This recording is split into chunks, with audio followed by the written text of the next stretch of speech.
সুপ্রিয় দর্শক সবাইকে আমন্ত্রণ জানাচ্ছি পবিত্র মাহে রমজান উপলক্ষে আমাদের নিয়মিত আয়োজন বসুন্ধরা এলপি গ্যাস আর রান্নাঘরের আজকের পর্বে। আমি শান্তা জাহান আজও হাজির হয়ে গেছি যথারীতি আমাদের প্রিয় রন্ধনশিল্পী শারমিন ইসলামকে সাথে নিয়ে। তার কাছ থেকে আজও আমরা সহজ এবং সুস্বাদু রেসিপি শিখব। শারমিন আপু কেমন আছো? ভালো আছি, তুমি ভালো আছো? খুবই ভালো আছি শারমিন আপু। আমি কিন্তু দর্শকদেরকে আগেই বলেছি যে সহজ এবং সুস্বাদু দুটো একই সাথে থাকবে তোমার রেসিপিতে। সো আজকে কি কি থাকছে আমাদের জন্য? আজকে একদম ইজি নিয়েছি আমি, ক্রসেডেলা, চিকেন ক্রসেডেলা আর টুনা সালাদ। চিকেন ক্রসেডেলা তৈরি করতে কি কি লাগছে উপকরণগুলো একটু দেখিয়ে দাও। আমি আটা নিয়েছি, আটার সাথে তেল আর লবণ জাস্ট মিক্স করে আমি রুটিটা বানিয়েছি, যেরকম নর্মালি আমরা রুটি বানাই। আর এখানে চিকেন নিয়েছি, ক্যাপসিকাম 3 কালার নিয়েছি, রসুন কুচি, পেঁয়াজ কুচি, গরম মশলা ফাঁকি, পনির আর বাটার। ওকে, তো আমরা তৈরি করি চিকেন ক্রসেডেলা। নামটাই অনেক সুন্দর আর খুবই ইজি। এটা মূলত কোন দেশীয় খাবার? এটা মেক্সিকান। মেক্সিকান। আমরা একটু অলিভ অয়েল দিব এখানে। আর লাগবে না, একটু চামচ দাম, একটু বাটার দিব।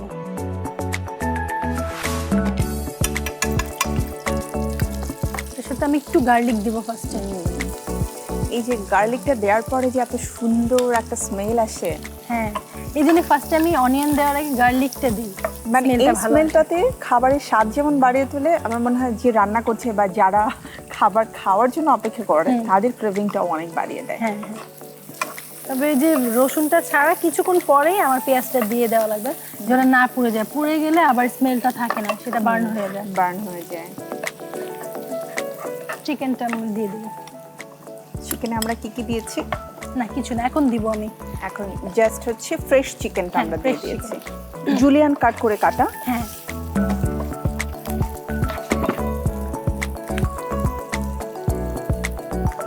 সল্ট দিব,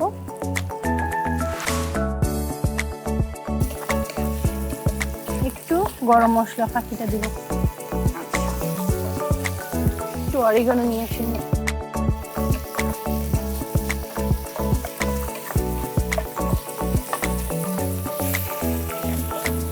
যেহেতু মেক্সিকান ফুড, এখানে অনেক ধরনের মশলা কিন্তু যাচ্ছে।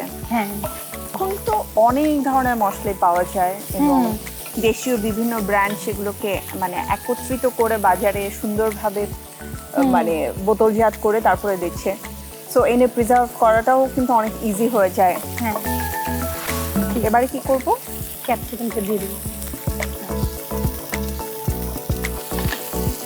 চুলা আঁচটা সামান্য কমিয়ে দিচ্ছি, কারণ ক্যাপসিকামটা অ্যাকচুয়ালি ওভারকুক হওয়া যাবে না। হ্যাঁ, আবার বার্নও হওয়া যাবে না। বার্ন আমরা কি এটাতে পরোটাটা ভাজা শুরু করব? হ্যাঁ, সব খাবারেরই গুণগত মানটা বজায় থাকে যখন তুমি সেটাকে প্রপার ওয়েতে কুক করবে। ওভারকুকড হলে কিন্তু কোনো কিছু দেখবে ভালো লাগবে না। মানে ক্যাপসিকাম যদি কখনো নরম করে তারপরে খাওয়া হয়, সেটা কখনোই খেতে ভালো লাগে না।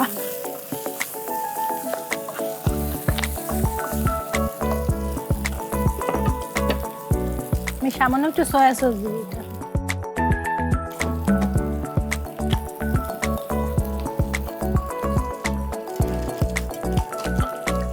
এক চা চামচের মতো দিচ্ছি আমি। ঠিক আছে, একদমই অল্প। কারণ বেশি দিলে কালার নষ্ট হয়ে যাবে।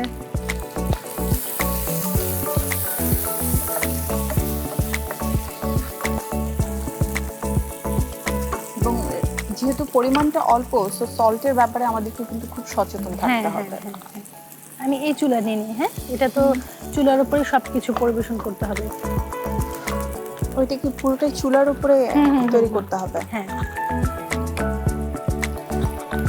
বড় চামচ। তাহলে আমরা পরোটাটা নিশ্চয়ই ক্রিস্পি করে ভাজবো না, একটু নরম করে ভাজবো। হ্যাঁ, এটাই বলছিলাম আমি।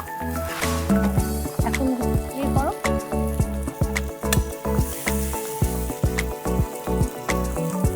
চুলাটা বরং বন্ধ করে দিই। হ্যাঁ, এবার এটা এখন চিজ দিয়ে দিব আমি এটাতে।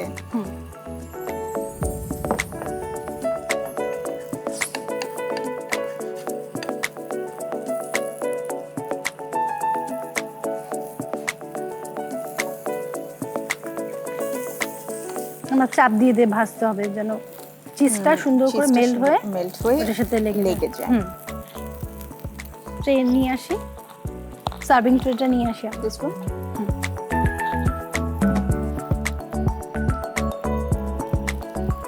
এটা আমরা কেটে নেব।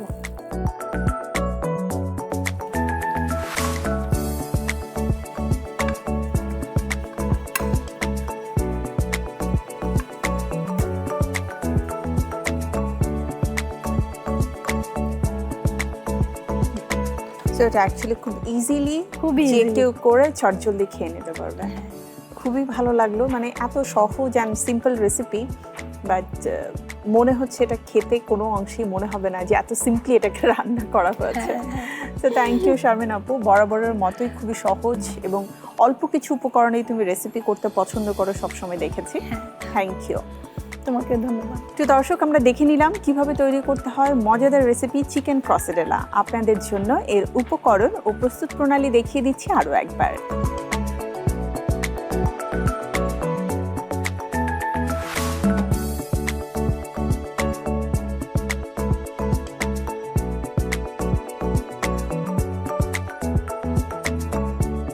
দেখে নিলাম চিকেন ক্রসেডেলা তৈরির প্রস্তুত প্রণালী। এবারের সময় হয়ে গেছে ছোট্ট একটি বিরতির, আর বিরতির পরে আমাদের পরবর্তী রেসিপি নিয়ে ফিরে আসবো। সো কোথাও যাবেন না, থাকুন আরটিভির সাথেই। প্রিয় দর্শক, ফিরে এলাম বিরতির পরে আমাদের নিয়মিত আয়োজন বসুন্ধরা এলপি গ্যাস আর রান্নাঘরের আজকের আয়োজনে। ঠিক বিরতিতে যাবার আগেই খুবই মজাদার এবং চটজলদি একটা রেসিপি আমরা শিখেছিলাম, চিকেন ক্রসেডেলা। এবারে কিন্তু আমাদের সেই সালাদের পর্বটি, যেখানে আমরা প্রতিদিনই নতুন নতুন সব সালাদের আইটেম শেখার সুযোগ পাই। তো চলে যাচ্ছে সরাসরি শারমিন আপুর কাছে। সো তুমি বলেছিলে টুনা সালাদ করবে, আমরা একটু উপকরণগুলো দেখে নিই কি কি লাগছে।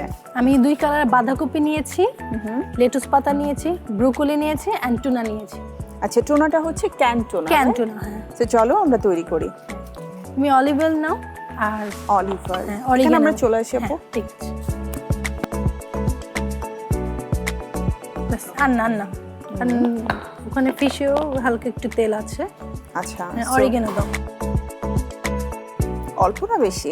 হ্যাঁ দাও, আর একটু দাও, কারণ এটা ফ্লেভারটা ভালো লাগে। একটু আমাকে সিরকা দাও। সিরকা যদি বাসায় না থাকে তার পরিবর্তে লেবুর জুস আমরা দিতে পারি। আচ্ছা, কোনো সমস্যা নেই।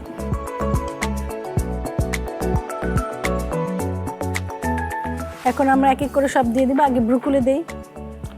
ব্রোকলি দিচ্ছি আগে।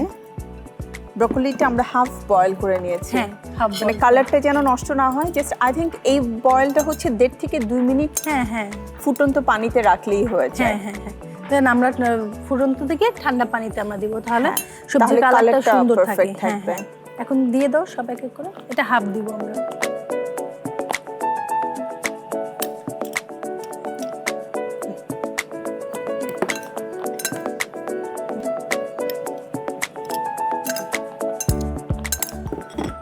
দেন হচ্ছে টুনা।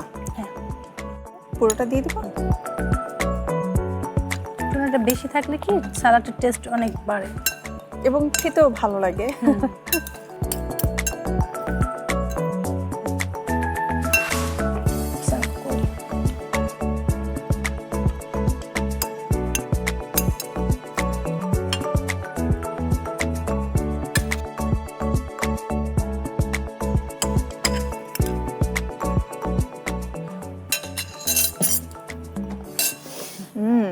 ডেকোরেশনটাও খুবই সুন্দর হচ্ছে অ্যান্ড সালাদটা দেখতে খুবই মানে একটা ফ্রেশ একটা যে লুকস আছে সেটা কিন্তু চলে এসেছে। সো তৈরি হয়ে গেল তোমার টুনা সালাদ। থ্যাংক ইউ, তোমাকে ধন্যবাদ। প্রিয় দর্শক, দেখে নিলেন কিভাবে চটজলদি আমরা টুনা সালাদ তৈরি করে নিতে পারি। সো আপনাদের জন্য এর উপকরণ এবং প্রস্তুত প্রণালী দেখিয়ে দিচ্ছি আরও একবার, যাতে খুব সহজেই চটজলদি বাসায় তৈরি করে ফেলতে পারেন।